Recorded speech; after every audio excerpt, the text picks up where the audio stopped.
phrase, j'aime bien la rappeler, il dit « Je ne prédis pas l'avenir, je le travaille ». Et je crois que la question de l'avenir, effectivement, c'est pas une question de prophétie, de prédiction, c'est une question qui appartient à chaque génération, de travailler. Et c'est vrai que ça fait toujours plaisir le passage de génération comme ça, entre des anciens et puis des gens qui commencent dans le travail. Enfin, merci pour cette introduction. L'humanité, oui, c'est très important. L'humanité, bon, le taureau, c'est un peu normal. Hein, on parle du taureau, mais l'humanité, je pense que parler de la psychothérapie, j'espère que on s'en apercevra tout ce soir, c'est parler de l'homme simplement, de l'homme.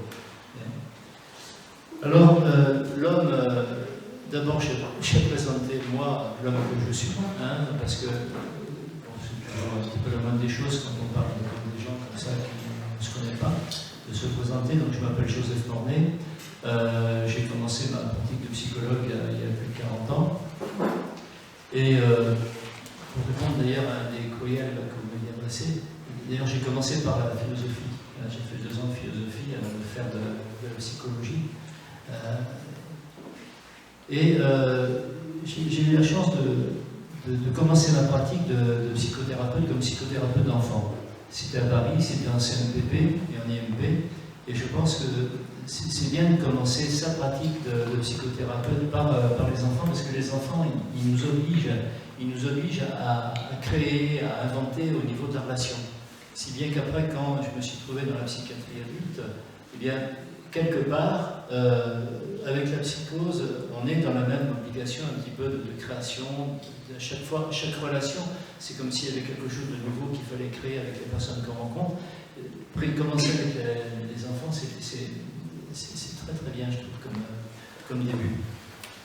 Voilà, donc j'ai commencé comme ça, à ce moment-là, j'ai été à l'école freudienne, j'ai fait, comme on dit, même si on dit que c'est jamais fini, une psychanalyse. À l'école freudienne, à l'époque où il n'y avait pas encore eu la scission, travaillant en CNPP, c'est là également que j'ai eu le premier contrôle au niveau de la pratique. Et puis en 72, je suis parti vers Montpellier, pour des raisons aussi bien personnelles que professionnelles, et j'ai eu la chance de participer à la création d'un établissement. C'est toujours intéressant aussi, une deuxième chance, de participer à la création d'un établissement qui est une clinique privée qui est à Montpellier, qui s'appelle Saint-Martin-de-Vigneroul, et qui est une clinique qui est ouverte essentiellement pour des jeunes personnes avec de la psychose ou des névroses graves, entre 18 et 40 ans, c'est la moyenne, c'est à peu près 25-26 ans. Et une clinique qui a essayé de travailler suivant 2 modèles qui étaient assez atypiques à l'époque et qui le demeurent encore. La psychothérapie de groupe, et la psychothérapie, non pas en faire quelque chose d'une relation uniquement duelle, mais quelque chose d'anglais et collectif, aussi bien au niveau de l'individu que du groupe. Et puis il y a la psychothérapie institutionnelle dont je vous parlerai. Et c'est ce contact avec une institution, que j'ai quitté moi maintenant il y a un peu plus de 4 ans, parce que j'avais décidé à 65 ans de prendre ma retraite au niveau de mes activités salariées, ce qui me permet d'ailleurs de faire autre chose, et entre autres d'avoir pris des responsabilités au niveau de la Fédération de psychiatrie Croix-Marie, où je suis secrétaire national. Donc, ce que je vais vous raconter là, c'est un petit peu une théorie de la psychothérapie, mais toujours dans une évolution un petit peu d'une pratique et d'une confrontation à la psychose et à l'institution. Et non pas une psychothérapie telle qu'on peut l'apprendre, comme on nous l'apprend au début dans l'université, mais une pratique qui fait que c'est des gens qu'on rencontre qui nous obligent à revoir un petit peu nos bases.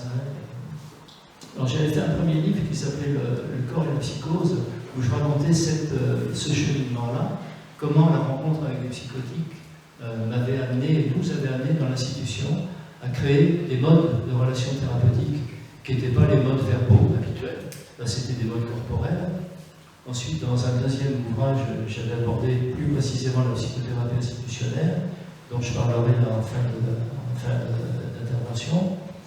Et puis là, ce livre-là, c'est presque comme le troisième volet du triptyque, un petit peu que j'ai pu faire. C'est un survol à la fois de toutes les approches de la psychothérapie, mais toujours à partir de ce que moi-même j'ai pu en vivre, et toujours étayé à travers des cas cliniques, des choses comme ça que j'ai rencontrées. Et puis en même temps, c'est une conception de l'homme. Parce qu'il ne peut pas y avoir de psychothérapie si au préalable, il n'y a pas une espèce de conception théorique, une conception de l'homme qui la soutient. C'est très très important, avant de parler, qu'on soit à peu près d'accord sur un certain nombre de bases, de préalables. Si on n'établit pas ces bases, ces préalables, on peut avoir l'illusion de parler des mêmes choses et on s'aperçoit qu'on ne parle pas du tout des mêmes choses. Alors donc, je vais vous parler des psychothérapies, au pluriel, d'origine au niveau théorique analytique. C'est un premier choix. Pourquoi ce choix? Pour une raison d'abord bien simple, parce que c'est celui de ma compétence, et puis en plus, c'est celui que je pense, moi, le plus riche, enfin, actuellement, au niveau de la psychothérapie. Il y en a d'autres, vous en avez entendu parler, ils se développent, les psychologies comportementales, les psychologies cognitives, les psychothérapies, excusez-moi, comportementales, cognitives, neuropsy, etc. Avec même des thérapies très particulières, comme les thérapies, vous savez, avec les mouvements oculaires, les MDR, qui sont des approches qu'on ne peut pas jeter comme ça. Entre autres, c'est remarquable comment ces thérapies MDR marchent sur les traumatismes. Les traumatismes, quelqu'un qui a un traumatisme grave, avec ces thérapies MDR, eh bien tout d'un coup, il y a tout d'un coup une manière, probablement, on imagine que c'est parce que ça met un petit peu l'équivalent d'hypnose, ça permet à la personne tout d'un coup de faire que son traumatisme, il n'envahit pas le champ entier de sa conscience, et il peut mettre ça dans un coin, et donc il peut recommencer à vivre. Ce que fait pas d'ailleurs toujours la psychanalyse, parce que les psychanalystes, quand tout d'un coup quelqu'un a un traumatisme, il va chez le psychanalyste, au lieu de l'aider quelque part à mettre ça dans un coin, va le plonger un petit peu dans la plaie, et va l'entretenir dans la plaie, et ça va faire quelquefois une double peine, parce que quelquefois un deuxième traumatisme sur un premier traumatisme. Donc, pour vous dire que il y a différentes approches actuellement de la psychothérapie, je crois que ce serait prétentieux de dire que tout ça c'est du caca, que c'est vraiment n'importe quoi. Je crois qu'il faut avoir une certaine humilité, ne serait-ce parce qu'on connaît les limites de sa propre pratique, et puis aussi parce que la complexité de l'homme est telle que de toute manière il va y avoir quelque chose qui échappe aux techniques qu'on va mettre en place pour quelque part un petit peu traquer un petit peu sa vie et ses problèmes. Donc ce soir je vais vous parler des psychothérapies analytiques parce que donc c'est ma compétence, parce que je pense que c'est celles qui pour moi vont le plus au fond de ce que peut être l'humanité. Et les thérapies psychanalytiques, on va les définir pour être un petit peu au clair au départ tous ensemble par deux choses, c'est-à-dire la reconnaissance de l'inconscient et le travail à partir du transfert. La reconnaissance de l'inconscient, c'est quoi? C'est la constatation bien simple que, quelque part, on n'est pas maître en sa demeure. Que, quelque part, il y a quelque chose de nous qui ne fait que nous échapper toujours. Je parle, mais ce que j'ai envie de dire, c'est jamais exactement ce que je dis. Je fais, mais ce que je fais, c'est jamais exactement ce que je veux faire. J'aime, et puis ce que j'aime, ou la manière dont je suis aimé, c'est jamais exactement la manière dont je voudrais aimer ou être aimé. Et cet inconscient-là, c'est-à-dire cette partie de nous qui nous échappe, loin d'être quelque chose qui serait une espèce de parasite, quelque chose donc qu'il faudrait essayer de mettre de côté, ou comme une espèce de moteur qui est un petit peu tousse un petit peu, qu'il faudrait faire disparaître. C'est tout au contraire, c'est ce qui nous constitue. Parce que si tout d'un coup, moi, j'arrivais ou vous arriviez à dire ce que vous aviez à dire, et vous arrêteriez de dire. Si tout d'un coup, vous arriviez à faire ce que vous aviez envie de faire, vous arrêteriez de faire. Si tout d'un coup, vous arriviez à aimer comme vous auriez envie d'aimer ou d'être aimé, eh bien, il n'y aurait plus d'amour. Dire que c'est la vie. La vie, précisément, cette non-coïncidence entre une partie de nous qui veut et celle qui est confrontée à ce qu'elle fait ou à ce qui l'entoure, c'est précisément parce qu'il y a une non-coïncidence que quelque part on est toujours poussé à aller plus loin, à faire mieux. C'est ce qu'en psychanalyse on va appeler le désir. Le transfert. Le transfert, Freud opère la même révolution avec le transfert qu'avec l'inconscient. On verra ça quand on parlera de la psychanalyse. Le transfert, c'est que dès que je rentre en relation avec quelqu'un, fatalement ce quelqu'un va me renvoyer des choses qui appartiennent à ma propre histoire.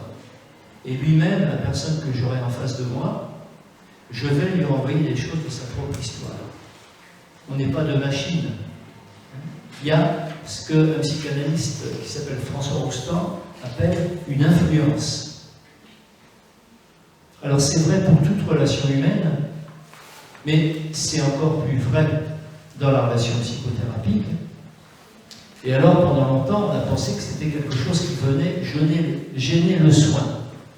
Tout d'un coup, il y avait des facteurs subjectifs qui intervenaient, ça venait gêner le soin.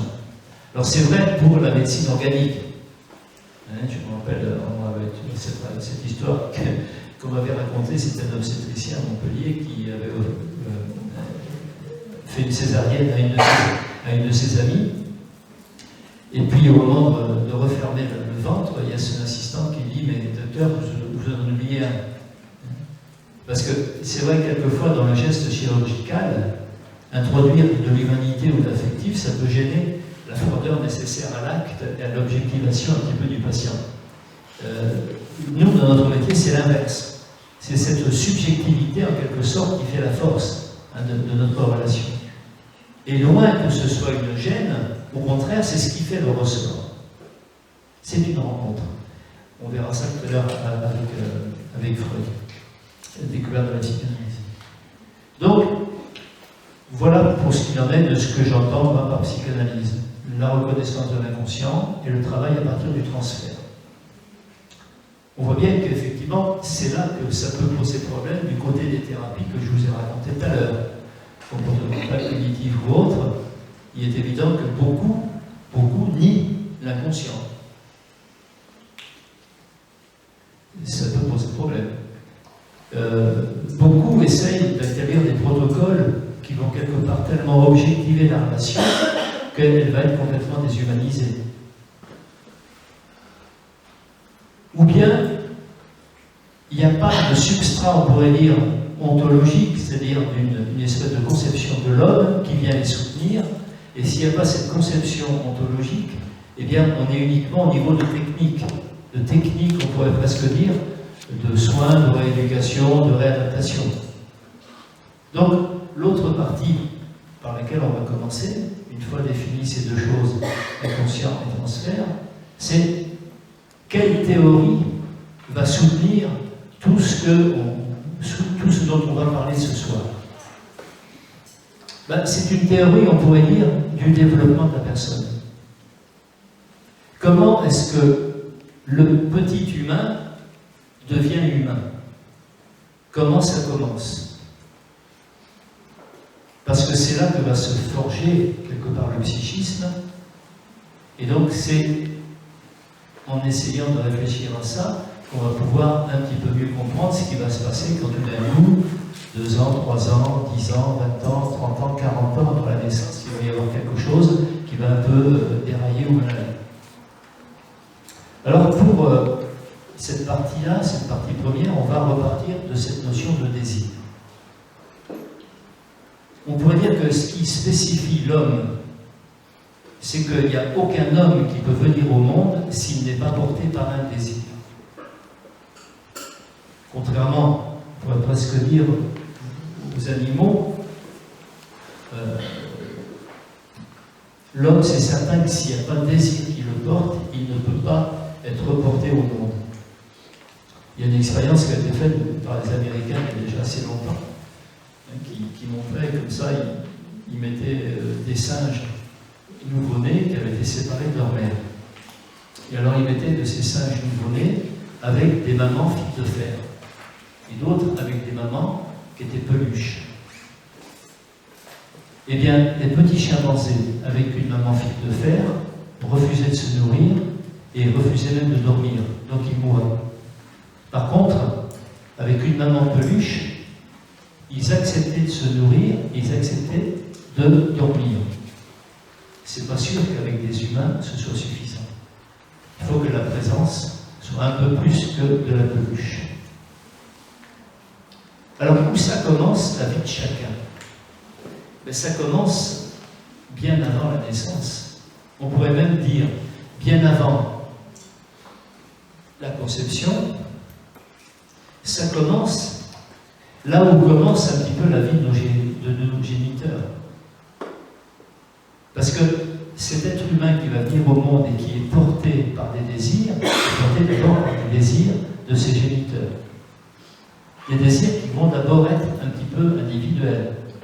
Un tout petit garçon, toute petite fille, ou nous petits garçons, quand on est petit garçon, petite fille, quand on était, déjà, tiens, quand je serai grand, quand je serai papa, quand je serai maman, et très rapidement, chez le petit enfant, il y a déjà une idée un petit peu de l'enfant à venir.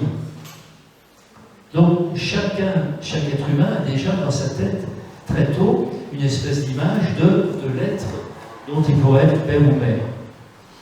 Puis ensuite, en général, il va rencontrer quelqu'un dans une relation amoureuse, et là, il va y avoir rencontre entre deux personnes qui ont chacune des désirs comme ça, qu'ils auraient fait depuis qu'ils sont petits, et puis qui peut s'accomplir sous la forme de la naissance d'un bébé qui va être conçu ensemble.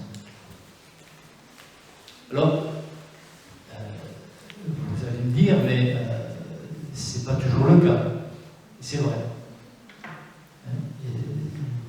Des bébés peuvent naître d'enfants, de parents, bon, ou quelquefois la mère, puisque jusqu'à nouvel ordre, c'est les femmes quand même qui portent les enfants, même si peut-être demain ce sera les hommes qui pourront également mettre des machines, des utérus comme ça, un petit peu artificiels à côté. Pour l'avant, c'est une femme qui porte l'enfant dans son ventre. Bon, la femme elle-même ne pourra même pas se rappeler du partenaire qui était celui qui a présidé à la naissance de cet enfant.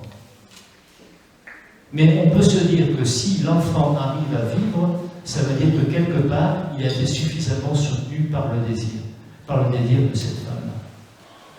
Alors ça arrive dans la pratique, j'en suis sûr, pour ceux qui pratiquent, vous avez rencontré ça, vous avez qui vont vous dire, de toute manière, moi, ma mère m'a toujours dit qu'elle ne voulait pas de moi, qu'elle ne m'a pas désiré. Elle a raconté que, bon, quand elle s'est trouvée enceinte de moi, elle se jetait dans les escaliers pour se débarrasser de moi, des choses comme ça. À ce moment-là, c'est très important d'essayer de faire entrevoir cette différence qu'il y a entre désirer un enfant et désirer cet enfant-là. Dire qu'une mère peut ne pas désirer d'enfant,